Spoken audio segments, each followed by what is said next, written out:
അസ്സലാമലൈക്കും. പുതിയ വീഡിയോയിലേക്ക് എല്ലാ പ്രിയ കൂട്ടുകാർക്കും ഹൃദ്യമായ സ്വാഗതം കേട്ടോ. നമ്മൾ കഴിഞ്ഞ ദിവസം നിജീത്ത് വീട്ടിലേക്ക് വന്ന വീഡിയോ ആണല്ലോ ഓർത്തിരുന്നത്. അപ്പോൾ അതിന്റെ ബാക്കി ഭാഗം തന്നെയാണ് ഇത്. പക്ഷെ ഞാൻ വീഡിയോന് മുമ്പിൽ കുറച്ച് കാര്യം കൂടി പറഞ്ഞ് കഴിഞ്ഞിട്ട് നമുക്ക് ആ വീഡിയോയിലേക്ക് പോകാം കേട്ടോ.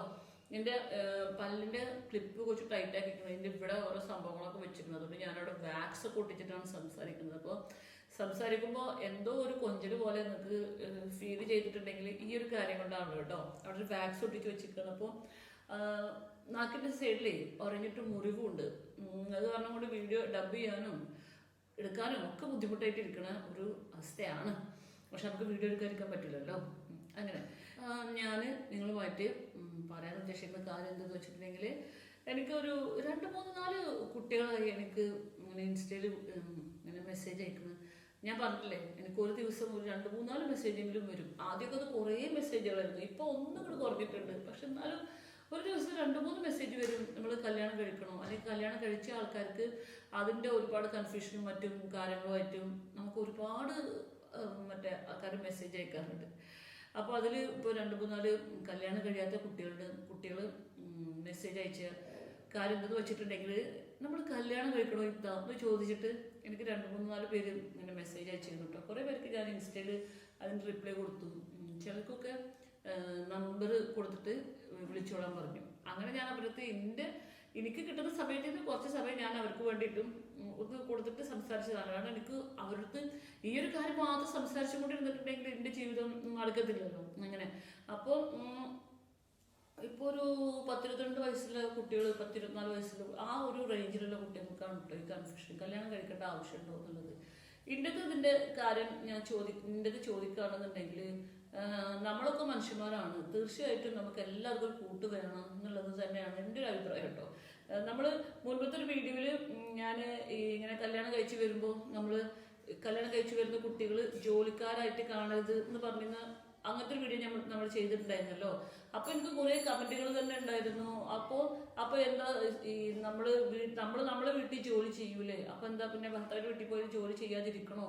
അങ്ങനെ ഒന്നും ഞാൻ ഉദ്ദേശിച്ചിട്ടില്ല കേട്ടോ. അതായത് നമ്മൾ കല്യാണം കഴിച്ച് കൊണ്ടുവരുന്ന കുട്ടികളെ ഒക്കെ എൻ്റെ വീട്ടിൽ എനിക്ക് വയ്യ, അപ്പം ഞാൻ ജോലി എടുക്കാൻ ഒരാൾ വേണം, ആ ഒരു മൈൻഡ് സെറ്റോടെ, അതായത് ആ ഒരു വിചാരത്തോടു കൂടെ ഒരു പെൺകുട്ടിനെ കല്യാണം കഴിച്ച് കൊണ്ടുവരരുത്, അങ്ങനെ ഞാൻ പറഞ്ഞിട്ടുള്ളൂ. അല്ലാണ്ട് നമ്മൾ എപ്പോഴും ജീവിക്കുമ്പോഴും ഇപ്പം ഞാനിതാ എൻ്റെ മോളാണെങ്കിലും അവൾക്ക് ഞാൻ കുക്കിങ്, അവൾക്ക് ഇഷ്ടം കുക്കിംഗ് ആണ്. അപ്പോൾ ക്ലീനിങ് ചെയ്യാൻ ഞാൻ അവളെ നിർബന്ധിക്കാറില്ല.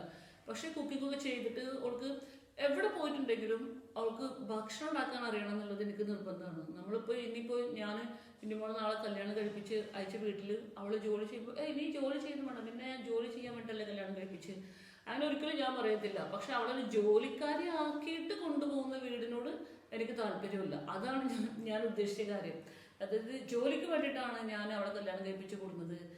അല്ലാണ്ട് ഒരു എന്താ പറയുക, ആ കുട്ടിക്കൊരു ജീവിതം, കല്യാണം കഴിച്ച് കൊണ്ടുവരുന്ന കുട്ടി ഇനിയൊരു പുതിയ ജീവിതം ജീവിക്കാനാണ് ഇങ്ങോട്ട് വരുന്നത് എന്നുള്ള കൺസെപ്റ്റിൽ വേണം നമ്മൾ കല്യാണം കഴിപ്പിക്കാൻ എന്നാണ് ഞാൻ ഉദ്ദേശിക്കുന്നത് കേട്ടോ. എൻ്റെ പലർക്കും വിചാരം ഞാൻ കല്യാണത്തിന് എതിരായ ആളാണെന്നാണ്. ഒരിക്കലും അല്ല കേട്ടോ. ഞാൻ കല്യാണത്തിന് ഒരിക്കലും എതിരല്ല. കല്യാണം കഴിക്കണം. പക്ഷെ ആ കല്യാണം കഴിച്ച ആൾക്ക് നമ്മളോടൊരു റെസ്പെക്റ്റും കാര്യങ്ങളും ഒക്കെ തോന്നണം എന്നുണ്ടെങ്കിൽ നമുക്കൊരു ജോലി, നമുക്ക് ആരെയും ആശ്രയിക്കാതെ ജീവിക്കാൻ കഴിയും എന്നുള്ള ആ ഒരു കോൺഫിഡൻസും ഉള്ള ആളെ കല്യാണം കഴിച്ച് കൊണ്ടുവരുമ്പോഴുള്ളൂ ആ കല്യാണം കഴിച്ച ആൾക്ക് ഈ സ്ത്രീനോട് റെസ്പെക്റ്റ് തോന്നുക എന്നുള്ളതാണ് എൻ്റെ ഇത്രയും കാലത്തെ അനുഭവത്തിൽ ഞാൻ മനസ്സിലാക്കിയ കാര്യം കേട്ടോ. ഇപ്പോൾ ഞാൻ മനസ്സിലാക്കിയത് എത്രത്തോളം ശരിയാണെന്ന് അറിയില്ല. ഞാൻ 100% മനസ്സിലാക്കിയെന്ന് ഞാൻ പറയുന്നില്ല. പക്ഷെ ഒരു 90% ഞാൻ മനസ്സിലാക്കിയ ഒരു കാര്യത്തിൽ വെച്ചിട്ടുണ്ടെങ്കിൽ, ഇപ്പോൾ കല്യാണം കഴിക്കുന്ന എല്ലാ ആണുങ്ങൾക്കും എൻ്റെ ഭാര്യ എന്ന് പറയുന്നത് പൂമുഖവാതിൽക്കലാവുന്ന ഭാര്യ, അതൊന്നും അല്ല അവരെ കൺസെപ്റ്റ് എന്നുള്ളതാണ് എനിക്ക് ഇപ്പോൾ മനസ്സിലാക്കണം കേട്ടോ. നമ്മൾ എന്താ പറയുക, ഒരു കല്യാണം കഴിച്ച് കൊണ്ടുവരുന്ന ആള് നമ്മളെ ഫിനാൻഷ്യലി കൂടി സഹായിക്കാൻ വയ്ക്കുന്ന ആളായിരിക്കണം എന്നുള്ളത് ഇപ്പോഴത്തെ എല്ലാ കുട്ടികൾക്കും ആൾക്കാർക്കും. എൻ്റെ ഒരു ഏജിൽ ഉള്ള ആൾക്കാരുണ്ടാവുമല്ലോ, അവരുടെ അടുത്ത് വരെ നമ്മൾ സംസാരിക്കുമ്പോൾ അവരും ഉദ്ദേശിക്കുന്നത് അത് തന്നെയാണ്. ഒരു ജോലി വേണം എന്നുള്ളത് തന്നെയാണ്. നമ്മൾ കല്യാണം കഴിച്ച് പോവുക എന്ന് പറയുമ്പോൾ ഞാൻ ആ കുട്ടികളോട് എൻ്റെ അടുത്ത് അഭിപ്രായം ചോദിച്ച കുട്ടികളോട് ഞാൻ പറഞ്ഞ കാര്യം എന്താണെന്ന് വെച്ചാൽ കല്യാണം എന്ന് പറയുന്നത് ശരിക്കും ജീവിതത്തിൽ ഒരു ആവശ്യമുള്ള സാധനം തന്നെ. നമ്മളൊക്കെ മനുഷ്യന്മാരാണ്, നമുക്കൊരു പാർട്ണർ വേണം, നമുക്ക് എന്തെങ്കിലും ഒരു ദുഃഖങ്ങൾ വരുമ്പോഴും ഷെയർ ചെയ്യാനും നമുക്ക് അല്ലേ, നമുക്ക് സ്നേഹിക്കാനും സ്നേഹിക്കപ്പെടാനും ഒക്കെ ആഗ്രഹമുള്ള ആൾക്കാരാക്കാരും ഈ മനുഷ്യൻ എന്ന് പറയുന്ന സംഭവം. അപ്പോൾ അതിന് തീർച്ചയായിട്ടും നമ്മളൊരു കല്യാണം കഴിക്കണം. പക്ഷെ ആ കല്യാണം കഴിച്ചിട്ടത് കല്യാണം കഴിക്കാൻ വലിയ പാടൊന്നുമില്ല. പക്ഷെ കല്യാണം കഴിച്ചിട്ടത് നിലനിർത്തുക എന്ന് പറയുന്നത് കുറച്ച് പാടുള്ള കാര്യമാണ്. നമുക്ക് കല്യാണം കഴിക്കണോ എന്നുള്ള കൺഫ്യൂഷനായിട്ട് ഇപ്പോഴും ഇരിക്കുന്ന കുട്ടികളോട് ഞാൻ പറയാം, തീർച്ചയായിട്ടും കല്യാണം കഴിക്കണം എന്നുള്ളത് തന്നെയാണ് ഞാൻ പറയുന്നത് കേട്ടോ. പക്ഷെ അതിപ്പോൾ അറേഞ്ച്ഡ് മാരേജ് ആയിക്കോട്ടെ, ലവ് മാരേജ് ആയിക്കോട്ടെ, അതൊന്നും നമ്മൾ അഭിപ്രായം പറയാൻ ആളല്ല. പക്ഷെ ഏത് തരം കല്യാണം കഴിക്കുകയാണെന്നുണ്ടെങ്കിലും ആ കല്യാണം കഴിച്ചിട്ട് നമ്മൾ ഒരു വീട്ടിലേക്ക് കയറി ചെല്ലുമ്പോൾ ഓക്കെ, എനിക്ക് എന്താ പറയുക, മറ്റുള്ളവർക്ക് റെസ്പെക്റ്റ് തോന്നുന്ന വിധത്തിലായിരിക്കണം നമ്മുടെ പ്രൊഫൈല്. അത്രയേ ഉള്ളൂ. മറ്റുള്ളവർക്ക് റെസ്പെക്റ്റ് തോന്നണം. ആ കുട്ടി ഓക്കെ, അവൾക്ക് ഈ ജോലി ഉണ്ട്, അവൾ ജോലി ചെയ്തുകൊണ്ടിരിക്കുന്ന ആൾ. അതിപ്പോൾ വലിയ ഡോക്ടറാണോ എഞ്ചിനീയർ ആണോ അങ്ങനെയൊന്നുമില്ല. ഒരു ഡ്രസ്സ് തയ്ക്കാൻ അറിഞ്ഞിട്ട് ആ ഡ്രസ്സ് തയ്ച്ചിട്ട് നമുക്ക് വരുമാനം ഉണ്ടാക്കാൻ അറിയാം എന്നുണ്ടെങ്കിലും കൂടെ നമുക്കൊരു കോൺഫിഡൻസ് ആണ്. ഇപ്പോൾ ഡ്രസ്സ് തയ്ക്കുന്നതിനൊക്കെയാണ് കേട്ടോ ഭയങ്കര ഡിമാൻഡുള്ള ജോലി. അത് വേറെ കാര്യം. നമ്മളൊക്കെ വിചാരിച്ചിട്ടുണ്ടെങ്കിൽ നല്ലവണ്ണം പൈസ കിട്ടുന്ന ജോലിയാണ്. അപ്പോൾ ഇതൊക്കെയാണ് എനിക്ക് കല്യാണം കഴിക്കണോ കഴിക്കണ്ടേ എന്ന് കൺഫ്യൂഷനുള്ള കുട്ടികളോട് പറയാനുള്ളത് കേട്ടോ. നമുക്ക് നല്ലപോലെ ജോലിയും അതിനനുസരിച്ച് വരുമാനവും കാര്യങ്ങളും ഒക്കെ ഉണ്ടെന്നുണ്ടെങ്കിൽ നമ്മൾ കല്യാണം കഴിച്ച് പോയിട്ടുണ്ടെങ്കിലും നമ്മൾ സേഫ് തന്നെ ആയിരിക്കും. നമ്മൾ കല്യാണം കഴിച്ച് പോയിട്ട് നമ്മളെ ആരും അങ്ങനെ ഉപദ്രവിക്കാൻ വരുത്തൊന്നുമില്ല. പക്ഷെ അവർക്ക് നമ്മളെ ഉപദ്രവിക്കാതിരിക്കാൻ അല്ലെങ്കിൽ നമ്മളെ ഭരിക്കാതിരിക്കാൻ ഒക്കെ തോന്നണം എന്നുണ്ടെങ്കിൽ നമ്മൾ നല്ലവണ്ണം അധ്വാനിച്ച് നമുക്ക് പഠിക്കാൻ വയ്ക്കുന്ന ആൾക്കാർ പഠിച്ചിട്ടൊരു ജോലി ഉണ്ടാക്കുക, അല്ലെങ്കിൽ വേറെ വല്ല കഴിവുള്ള ആൾക്കാർ അങ്ങനത്തെ ഒരു ജോലി ഉണ്ടാക്കുക. എന്താണെങ്കിലും ഒരു ദിവസം നമുക്ക് 100 രൂപയെങ്കിലും ഉണ്ടാക്കാൻ അറിയുന്ന ഒരു കഴിവില്ലാതെ നമ്മൾ കല്യാണം കഴിച്ച് പോകരുത് എന്നുള്ളതാണ് കേട്ടോ എൻ്റെ ഒരു അഭിപ്രായം. എൻ്റെ അടുത്ത് കുറേ പേര് അഭിപ്രായം ചോദിക്കാറുണ്ട്. അതുകൊണ്ടാണ് ഞാൻ ഈ ഒരു അഭിപ്രായം ഞാൻ വീഡിയോ ആയിട്ട് തന്നെ ചെയ്യുന്നത്. ഇൻസ്റ്റാഗ്രാമിൽ മെസ്സേജ് അയച്ച കുട്ടികളുടെ മെസ്സേജ് ഞാൻ കാണാതെ പോയ മെസ്സേജ് ഉണ്ടാവും, അല്ലെങ്കിൽ നമ്മുടെ മെസ്സേജ് അയച്ച് ഉത്തരം തരുമെന്ന് കൺഫ്യൂഷൻ അടിച്ച് നിൽക്കുന്ന കുട്ടികളുണ്ടാവും. അവരോടൊക്കെ എനിക്ക് പറയാനുള്ളത് ഇതാണ്: ഈ ജോലിൻ്റെ ഇമ്പോർട്ടൻസ്, ഈ ജോലിയും കൂലിയും അതിൻ്റെ ഇമ്പോർട്ടൻസ് ഒരു കുട്ടികൾക്ക് പറഞ്ഞാൽ മനസ്സിലാവാറില്ല. എല്ലാവരും കല്യാണം കഴിച്ചു കഴിഞ്ഞിട്ട് കയ്യും കാലിട്ട് അടിക്കുമ്പോഴാണ് നമ്മളൊന്നും അങ്ങനെ ചെയ്തില്ലല്ലോ എന്ന് പറയുന്നത്. ഇപ്പൊ അടുത്ത് പോലും ഞാൻ ഒരു കല്യാണത്തിന് പോയിട്ടുണ്ടായിരുന്നു. ആ കല്യാണത്തിന് പോയ സമയത്ത് ഇപ്പൊ അടുത്ത് കല്യാണം കഴിഞ്ഞിട്ട് ഏകദേശം ഒരു 3 വർഷമായിട്ടുണ്ടാവും ആ കുട്ടിയുടെ കല്യാണം കഴിഞ്ഞിട്ട്. കയ്യിൽ 2 കുട്ടികളുണ്ട്. അപ്പൊ നമ്മള് ഇങ്ങനെ ഇന്നുമോളുടെ കല്യാണത്തിന്റെ കാര്യത്തിനെ കുറിച്ച് പറയുന്നത്. അപ്പോൾ ഇന്നുമോളെ കല്യാണം കഴിക്കുന്ന കാര്യം, ഇന്നുമോളുടെ കല്യാണം എന്തായി എങ്ങനെയായി എന്ന് ചോദിച്ചപ്പോൾ ആ കുട്ടി എടുത്ത് വഴിക്കുകയും പറഞ്ഞതെന്ന് വെച്ചാൽ, പഠിച്ചോനെ ആരും കല്യാണം കഴിക്കല്ലോ എന്നാ പറഞ്ഞത്. ഒരു 3-4 വർഷത്തിനടുക്ക് 2 കുട്ടികളും കല്യാണം കഴിച്ച് എന്തായാലും അതിൻ്റെതായ സ്ട്രഗിളും കാര്യങ്ങളും ഒക്കെ ഉണ്ടാവും. ഭർത്താവ് നല്ലപോലെ നോക്കുന്നുണ്ടാവും. പക്ഷെ കല്യാണം കഴിച്ചു കഴിഞ്ഞിട്ടുണ്ടെങ്കിൽ നമ്മളൊരു ഒരു 10-23 മിനിമം ഒരു 23 വയസ്സെങ്കിലും ആവാതെ കല്യാണം കഴിക്കരുത് എന്നുള്ളതാണ് കേട്ടോ എൻ്റെ ഒരു അഭിപ്രായം. ഇതും കൂടി ഞാൻ പറയണം. 23 വയസ്സാവാതെ മിനിമം, ഏറ്റവും കുറഞ്ഞത് 23 വയസ്സാവാതെ കല്യാണം കഴിക്കാൻ പോകരുത്. അത് കല്യാണം കഴിഞ്ഞിട്ട് കുട്ടികൾ അത് കാര്യങ്ങളൊക്കെ ഭാര്യ ഭർത്താവ് തമ്മിൽ തീരുമാനിക്കേണ്ട ഒരു കാര്യമാണ്. അത് നമ്മൾ അതിന് മറുപടി പറയാൻ ഞാനാണല്ല. പക്ഷെ ആ കുട്ടി പെട്ടെന്ന് തന്നെ എടുത്ത വഴിക്ക് ആരും കല്യാണം കഴിക്കല്ലോ കേട്ടോ എന്നാണ് പറഞ്ഞത്. അപ്പൊ അത് അങ്ങനെയാണ്. കല്യാണം കഴിച്ചു കഴിയുമ്പോഴാണ് പല കുട്ടികൾക്കും ബോധോദിക്കുക, പഠിച്ചവരെ ഞാൻ എന്ത് പണിയും കാണിച്ചതെന്ന്. പക്ഷെ അപ്പോൾ നമ്മൾ സമയം ഒരുപാട് വൈകിയിട്ടുണ്ടാവും. പിന്നെ ഒരു കുട്ടി കൂടി ആയിട്ടുണ്ടെങ്കിൽ ഈ അഡ്ജസ്റ്റ്മെന്റ്സ് എന്നുള്ള വാക്ക് അപ്പോൾ ആ സമയത്ത് നമ്മൾ ഒരുപാട് അഡ്ജസ്റ്റ്മെന്റുകൾ, അപ്പോഴാണ് നമ്മുടെ ജീവിതത്തിൽ ഒരുപാട് അഡ്ജസ്റ്റ്മെന്റുകൾ ചെയ്യേണ്ടി വരിക. അപ്പൊ ഈ അഡ്ജസ്റ്റ്മെന്റിനൊന്നും നിൽക്കേണ്ട ആവശ്യമില്ല. നമുക്ക് നമ്മളെ വീട്ടിൽ പഠിക്കാനുള്ള സാഹചര്യം നമ്മളെ പാരൻസ് ഒരുവിധം വീട്ടിലും ഒരു പാരൻസ് ഉണ്ടാക്കി തരുന്നുള്ളതാണ് എൻ്റെ ഒരു വിശ്വാസം. നമുക്ക് ആ ഒരു സൗകര്യം കിട്ടുമ്പോൾ നമ്മൾ നന്നായിട്ട് പഠിക്കുക. പഠിച്ചിട്ട് ദിവസം ഒരു 100 രൂപ, ഇപ്പോഴത്തെ കാലത്ത് 100 രൂപ കൊണ്ട് ജീവിക്കാൻ പറ്റുമെന്ന് അറിയില്ല. എന്നാൽ ദിവസം ഒരു മിനിമം ഞാൻ പറയണത്, വേറെ ആരും മുന്നിൽ നമ്മളെ സ്വന്തം ആവശ്യത്തിനെങ്കിലും കൈ നീട്ടാതിരിക്കാനൊരു ഇൻകം പൈസ ഉണ്ടാക്കാനുള്ള ഒരു കഴിവും ഉണ്ടായിരിക്കുക എന്നുള്ളത് അത്യാവശ്യമാണ്. പിന്നെ വേറൊരു അവസാനമായിട്ട് പറയാനുള്ളത്, കല്യാണം എന്ന് പറയുന്നത് എപ്പോഴും ഭാഗ്യപരീക്ഷണമാണ്. ചിലയിടത്ത് റെഡിയാവും, ചിലയിടത്ത് റെഡിയാവില്ല. അത് അങ്ങനെയാണ്. കല്യാണം പറയുന്നത് ഭയങ്കര ഒരു ഭാഗ്യപരീക്ഷണം തന്നെയാണ്. ചിലർ ഭയങ്കരമായിട്ട് രക്ഷപ്പെട്ട ആൾക്കാരുണ്ട്. ഞാനിത് കഴിഞ്ഞ വീട്ടിൽ ഇങ്ങനെ പറഞ്ഞപ്പോൾ പറഞ്ഞു ഇത്താക്ക് കല്യാണം കഴിച്ചിട്ട് എന്തെങ്കിലും പ്രശ്നം ഉണ്ടാവും, പക്ഷെ എനിക്ക് നല്ല സുഖമാണ് അങ്ങനെ എങ്ങനെയെന്നൊക്കെ പറഞ്ഞൊരു കമന്റുകൾ 2-3 കമന്റൊക്കെ ഞാൻ കണ്ടിരുന്നു കേട്ടോ. ശരിയാണ്, കല്യാണം കഴിഞ്ഞിട്ട് ജീവിതം ഭയങ്കരമായിട്ട് കളർഫുള്ളായ ആൾക്കാരെയും എനിക്കറിയാം. ഞാൻ അങ്ങനത്തെ ആൾക്കാരെയും ഞാൻ കണ്ടിട്ടുണ്ട്. പക്ഷെ അത് അവരുടെ തലയത്തൊരു ഭാഗ്യമാണ്. നമ്മൾ ജീവിതം വെച്ചിട്ടൊരു ഭാഗ്യപരീക്ഷണത്തിൽ നിൽക്കരുത്, അത്രേ ഞാൻ പറയുള്ളൂ. ഭാഗ്യപരീക്ഷണത്തിൽ നിൽക്കേണ്ട ആവശ്യമില്ലല്ലോ. നമുക്ക് നന്നായിട്ടൊരു ജോലി, നമുക്ക് നമ്മളെ കുറിച്ച് ആലോചിക്കുമ്പോൾ തന്നെ ഓക്കെ ഞാൻ ഭയങ്കര സംഭവമാണ് അങ്ങനെയൊന്നും വേണ്ട. അഹങ്കാരമല്ല ഞാൻ ഉദ്ദേശിക്കുന്നത്. നമുക്ക് നമ്മളെ കുറിച്ച് ആലോചിക്കുമ്പോൾ നമുക്ക് നമ്മളോട് റെസ്പെക്റ്റ് തോന്നുന്ന ഒരു സാധനം ഉണ്ടായിരിക്കണം. അപ്പോഴുള്ളൂ നമുക്ക് കൊടുക്കുന്ന റെസ്പെക്റ്റാണ് പുറമേ ഉള്ള ആൾക്കാർ നമുക്ക് തരുള്ളൂ. അത് ഭയങ്കര സംഭവമാണ്. നമുക്ക് നമ്മളോട് റെസ്പെക്റ്റ് തോന്നണം. ആ റെസ്പെക്റ്റ് ഉണ്ടാക്കാനുള്ള നിലയിലെത്തുമ്പോൾ മാത്രം കല്യാണം കഴിക്കുക എന്നുള്ളതാണ് എനിക്ക് ഇതുവരെ മറ്റേ കല്യാണം കഴിക്കാത്തവരോടും കല്യാണം കഴിക്കണമെന്നുള്ള കൺഫ്യൂഷൻ അടിച്ചിരിക്കുന്ന കുട്ടികളോടും എനിക്ക് പറയാനുള്ളത് കേട്ടോ. അപ്പം എനിക്ക് പറയാനുള്ളത് ഞാൻ പറഞ്ഞു കഴിഞ്ഞു കേട്ടോ. ഇനി നമുക്ക് നമ്മൾ നജിത്ത വന്ന ദിവസത്തെ കുറച്ചുകൂടി വിശേഷങ്ങളുണ്ട്. ആ വിശേഷങ്ങളോട് കണ്ടിട്ട് ഇന്നത്തെ വിശേഷങ്ങൾ നമുക്ക് അവസാനിപ്പിക്കാം കേട്ടോ. നമ്മൾ നമ്മുടെ ചാനലൊക്കെ ഒന്ന് കണ്ടിട്ട് നമുക്ക് ലൈക്കൊക്കെ തരും. അപ്പം നമുക്കിനി ആ വിശേഷങ്ങളിലേക്ക് പോകാം കേട്ടോ. അങ്ങനെ നമ്മൾ മസാല തേച്ച് വെച്ചിരുന്ന ചിക്കനെ നമ്മളെടുത്തിട്ട് എയർ ഫ്രൈഡ് ചെയ്തുകൊണ്ടിരിക്കുകയാണ് കേട്ടോ. ഞാൻ നേരത്തെ വീഡിയോയിൽ പറഞ്ഞില്ലേ എൻ്റെ പല്ലിൻ്റെ അവിടെ വാക്സ് ഒട്ടിച്ച് വെച്ചിരിക്കുകയാണെന്ന്. സംസാരിക്കുമ്പോൾ കുറച്ച് ബുദ്ധിമുട്ട് എനിക്ക് ഉണ്ട് കേട്ടോ. അതുകൊണ്ട് എല്ലാവരും ഒന്ന് അഡ്ജസ്റ്റ് ചെയ്യണേ. ഇങ്ങനെ ചിക്കൻ്റെ മുകളിൽ നമ്മൾ കുറച്ച് ഒരു വെളിച്ചെണ്ണയും തേക്കുന്നുണ്ട്. അപ്പോൾ അല്ലെങ്കിൽ ഭയങ്കരമായിട്ട് ഡ്രൈ ആവൂലേ. അപ്പം ഞങ്ങൾക്ക് കുറച്ച് കഴിഞ്ഞിട്ട് മതി ഫുഡ് എന്ന് വിചാരിച്ചു. കാരണം ഞങ്ങൾ ചക്കക്കൂട്ടാനൊക്കെ നന്നായിട്ട് കഴിച്ചിരുന്നതല്ലേ. അപ്പോൾ ചെക്കന്മാർ കഴിച്ചിട്ടുണ്ടായിരുന്നു. അപ്പോൾ നമ്മൾ ചെക്കന്മാർക്ക് ഫുഡ് കൊടുത്തു കേട്ടോ. ഏകദേശം രാത്രി ആയിക്കോട്ടെ. ഒരു മിനിറ്റ് എന്ത് വരുന്നുണ്ട് ജി? ഇവിടെ 2 പേരെ നമുക്ക് കാണാൻ പറ്റുമോ? ഇന്നോ എവിടെ നിങ്ങളെവിടെ?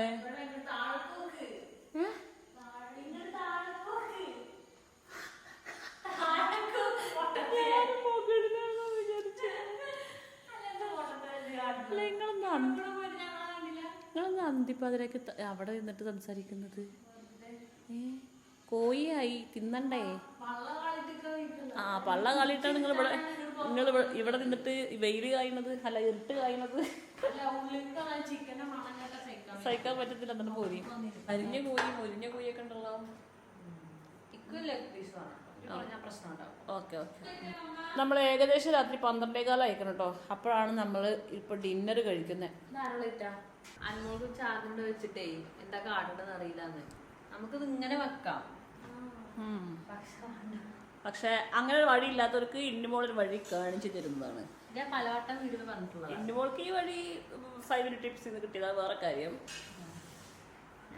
ഊഞ്ഞാല് കെട്ടി നമ്മൾ ഫോണിന് ഇട്ട് ആട്ടണം. യെസ്. രാത്രി നമ്മൾ ഫുഡ് ചിക്കനും ബ്രെഡും ആണ് കേട്ടോ. പക്ഷേ താത്താക്ക് ബ്രെഡ് ഇഷ്ടമില്ലാത്ത കാരണം കൊണ്ട് നമ്മൾ രാവിലെ കഞ്ഞിയും ചക്കക്കൂട്ടാനായിരുന്നല്ലോ കഴിച്ചിരുന്നത്. ആ കഞ്ഞി അവൾ ചോറാക്കിയിട്ട് അവൾ ചോറും ചിക്കനും കഴിച്ച് നമ്മൾ പിന്നെ ബ്രെഡും പിന്നെ ടൊമാറ്റോ സോസും മയോണൈസും ഒക്കെ ചേർത്ത് നമ്മൾ ചിക്കനും മറ്റേ ടൊമാറ്റോ സോസിനും മയോണൈസിനും ചേർത്തിട്ട് ഇങ്ങോട്ട് കഴിച്ചിട്ടുണ്ടായിരുന്നല്ലോ. അപ്പോൾ ആ ടേസ്റ്റ് ആയിരുന്നു കേട്ടോ. അങ്ങനെ നമ്മൾ ചിക്കനൊക്കെ കഴിഞ്ഞ് അതെ അന്നമോ ഇന്നുമോളും ഇവിടെ ഹാളില് നല്ല വിരിപ്പും വെളുപ്പൊക്കെ കട്ടിൽമേല് മാസ്റ്റർ ബെഡ്റൂമില് അങ്ങനെ നമ്മളെല്ലാവരും കിടന്നുറങ്ങുന്നേ. ഇനി 2 പേരും അധികം വർത്താനം പറയുന്നത്. ഇവരാണ് ഒരുമിച്ച് കൂടിയിട്ടുണ്ടെങ്കിൽ വർത്താനത്തിന്റെ 5 കളിയാണ്. ഇനി വർത്താനം പറയുന്നത് വേഗം കിടന്നുറങ്ങിക്കോ. ആയിക്കോട്ടെ. ഇനി നാളത്തെ വിശേഷങ്ങൾ പറ്റുന്നത് പിന്നെ അതെ നാളെ കാണാം. യെസ്. അപ്പോൾ നമ്മളങ്ങനെ രാവിലെ ഉറങ്ങിയൊക്കെ എഴുന്നേറ്റിട്ട് ഞാൻ കുറിച്ച് നല്ല പുതിയ ചുരിദാറുകളുണ്ടോ. ഒന്ന് നമ്മളെ ഇന്നുമോള് ചെയ്യുന്ന രാവിലെ എന്താ ബ്രേക്ക്ഫാസ്റ്റ് കിച്ചണിലാക്കി നീ ഉണ്ടാക്കി ഉപ്പാവല്ലേ ചേച്ചി? എത്ര പരിപാടി ഇങ്ങനെ ആണോ? അപ്പൊ നമുക്ക് ഇന്ന് ഇന്നുമോള് നല്ല അടിപൊളി ഉപ്പുമാവ് ഉണ്ടാക്കിയിട്ടുണ്ട്. പിന്നെ കുറച്ച് പ്രോട്ടീൻ അല്ലാണ്ട് പൊക്കിന്റെ പൊട്ടി നൽകണം. കുറച്ച് പ്രോട്ടീൻ ഉണ്ട്. പിന്നെ നമ്മള് ഉപ്പുമാവിന്റെ ഒരു കോമ്പിനേഷൻ അത്രേ മാങ്ങ കൂട്ടിയിട്ട് ഉപ്പുമാവ് കഴിക്കുന്നത്. അപ്പൊ അവിടെ അനുമോള് മാങ്ങ ചെത്തുന്നുണ്ട്. എല്ലാ കഷ്ടപ്പെടും പോകുന്നുണ്ടല്ലേ. അതെ. അപ്പൊ നമ്മളെ അനുമോളാണ് മാങ്ങ ചെത്തുന്നത്. അനുമോളെ മാങ്ങ ചെത്തി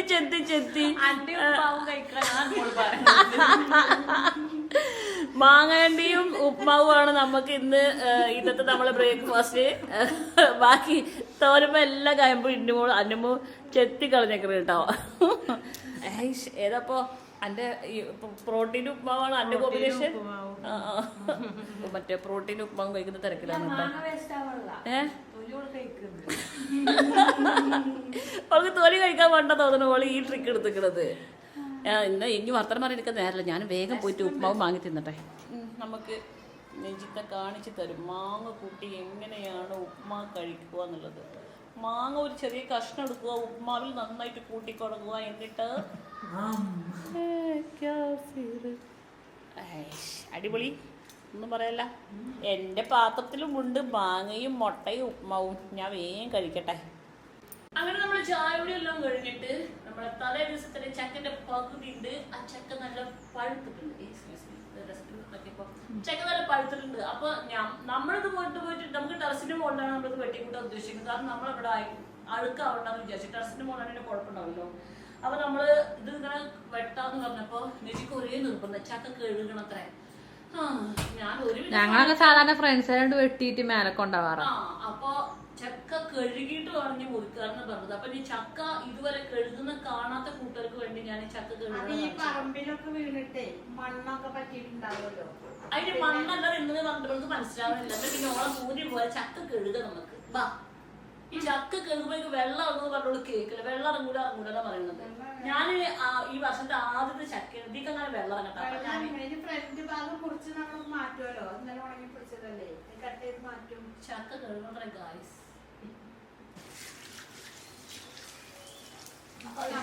കയ്യൊക്കെ വേദനിക്കുന്നു ഗായ്സ്. അങ്ങനെ കമന്റ് ഉണ്ടാവും. നമുക്ക് ഇപ്പൊ ഉള്ളിക്ക്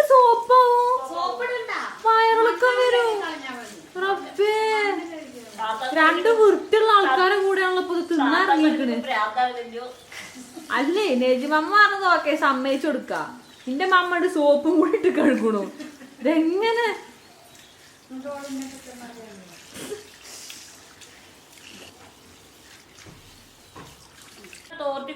അല്ല, ഞാൻ പറയാ തോർത്തി കൊടുക്കല് മാത്രം കട കൺമശി പൊട്ടും കൂട്ടി കൊടുത്താളാ. അതിന്റെ ഒരു കുറവ് വരുത്തണ്ടല്ലേ. കൺമശി പൗഡർ ഇടാനല്ല ഈ ചക്കേ നമ്മള് കഴുകിയതാ. വെള്ളം നിലത്തിട്ടു. ഞാൻ തുടക്കുന്ന നേരാ, ഞാനത് സൂക്ഷിക്കണം. അപ്പൊ വെള്ളം നിലത്തിട്ട് കഴിഞ്ഞാണ്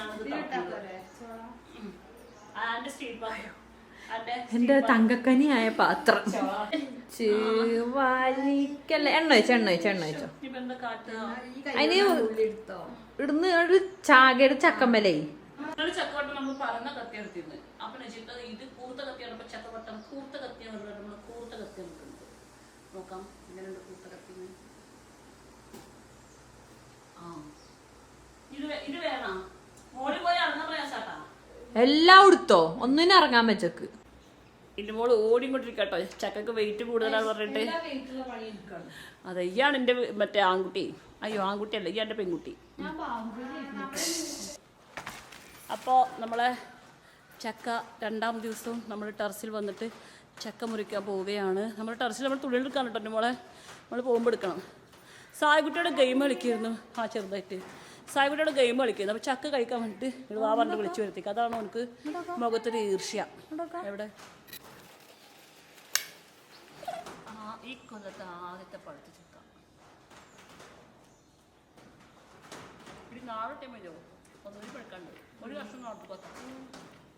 അടിപൊളി ചക്ക, നല്ല മധുരം, അടിപൊളി.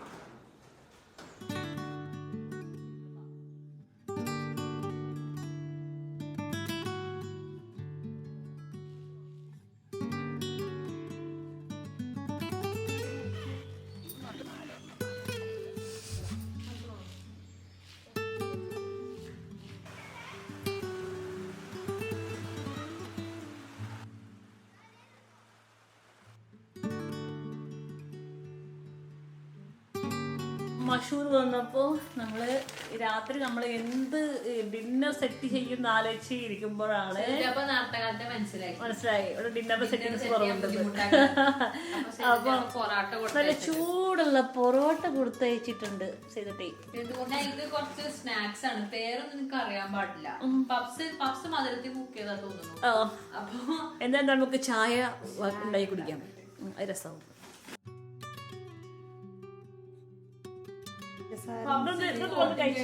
വിദേശ സ്നാക്ക് വന്നിട്ടെന്ന് പറഞ്ഞപ്പോ അന്നമ്മ പഠിക്കണോടൊന്ന് ഓടി വന്നിക്കാണ്.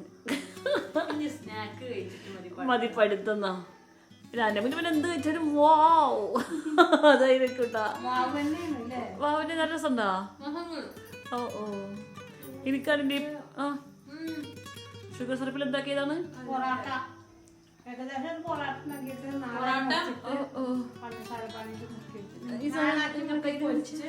നിജിക്ക് അങ്ങനെ ഇങ്ങനെ സാധനം പറ്റാത്ത.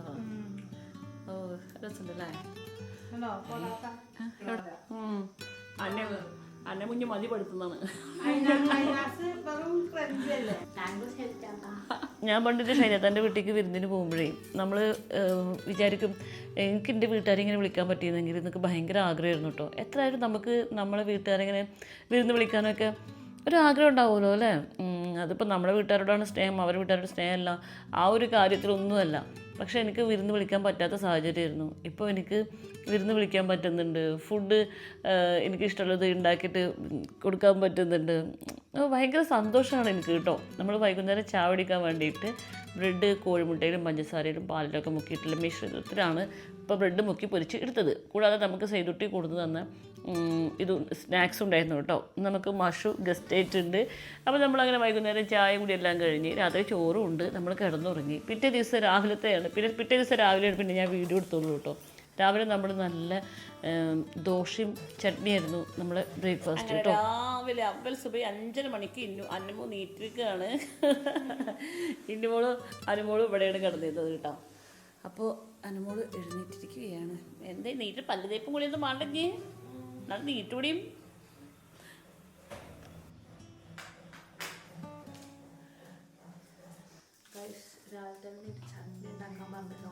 കുറച്ച് ഉറക്കെ പറയണം എന്നാലും കേൾക്കുള്ളൂ. രാവിലെ തന്നെ നിന്റെ ചട്നി ഉണ്ടാക്കാൻ പറഞ്ഞേക്കാം അമ്മ. കണ്ണും കൂടി പൊളിഞ്ഞിട്ടില്ല, കണ്ണ് കീറാത്ത പൂച്ചക്കുട്ടി അറിയില്ലേ, അതേപോലത്തെ അവസ്ഥയിലാണ്. ഞാൻ രാവിലെ കുറച്ച് എഡിറ്റിങ്ങിലാണ്. അപ്പോൾ ഇവിടെ നെജിയാണ് നമുക്ക് ദോശ ഉണ്ടാക്കി തരുന്നത്. ഇന്നുമോള് തേങ്ങ ചട്നിയൊക്കെ അരക്കാണ് അല്ലേ? ഇന്നലെ നമ്മുടെ നെജിമ അടിപൊളി ചമ്മന്തി ഉണ്ടാക്കിയിരുന്നത്. ആ ചമ്മന്തിന്റെ കൂട്ടൊന്നും പറയണ്ടല്ലോ നെജിയെ. അതും മിക്സ് ആക്കാം. ഇന്നലെ ചമ്മന്തിക്ക് ഭയങ്കര എരിവുണ്ടായിരുന്നു. അപ്പോൾ നെജി പറഞ്ഞു നാളെ രാവിലെ നമുക്ക് ദോശ ഉണ്ടാക്കിയിട്ട് ചട്നിയൊക്കെ മിക്സ് ചെയ്തിട്ട് എന്തോ ഉണ്ടാക്കാന്ന്. അപ്പോൾ അത് ഉണ്ടാക്കാൻ പോണ തിരക്കിലാണ് ഇന്നുമ്പോൾ. നന്ദി തിരക്കിക്കോ.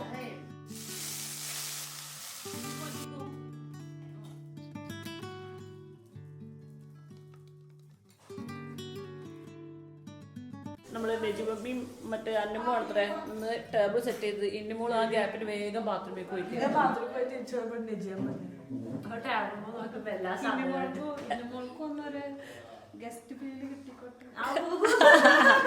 എടാ ചായ പിടിക്കുന്നില്ലേ? എന്നാ വേഗം വരും. ഇവര് മറ്റേ ഷാനുമോനും മറ്റേ മഷൂറും എത്ര ദിവസം നിൽക്കുന്നുണ്ടോ ഗസ്റ്റ്? അതെ, നിങ്ങളെ സ്വഭാവം പോലെ ഇരിക്കും. ചായ കുടിക്കുക, നല്ല കുട്ടികളായിട്ട് കളിക്കുക, അങ്ങനെയൊക്കെ ചെയ്തിട്ടുണ്ടെങ്കിൽ നമുക്ക് 2 മാസം നിൽക്കാം. ബായോ ചായ കുടിക്കാൻ വരും. ഇന്ന് നമുക്ക് ഗസ്റ്റുകളൊക്കെ ഉണ്ട് കേട്ടാ. വരും. ചെമ്പലും തുമ്പലും എങ്ങോട്ടേ പോണത്?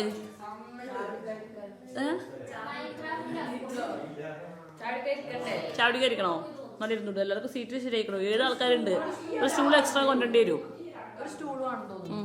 പിന്നെ ഒരു ഇത്രയും നോക്കത്തില്ല. നല്ല കട്ടൻ ചായയിലും നോക്കിയിട്ട് ആദ്യം നമ്മൾ ദോശ കഴിക്കുമ്പോഴല്ലേ കട്ടൻ ചായയിലും നോക്കിയിട്ട് ആദ്യം കുറച്ച് ദോശ കഴിക്കും, പിന്നെ നമ്മൾ ചട്നി നോക്കിയിട്ട് ദോശ കഴിക്കും. അങ്ങനെയാണ് ദോശ കഴിക്കേണ്ടത്. എന്തായാലും നല്ല കാര്യമായിട്ട് ഉണ്ടാക്കിക്കണ്. പോവുകയാണ്. അന്നീ ഹഗ് ചെയ്യേണ്ട ആവശ്യമുള്ള പോലെ. എല്ലാവർക്കും ടാറ്റ. ആയിക്കോട്ടെ.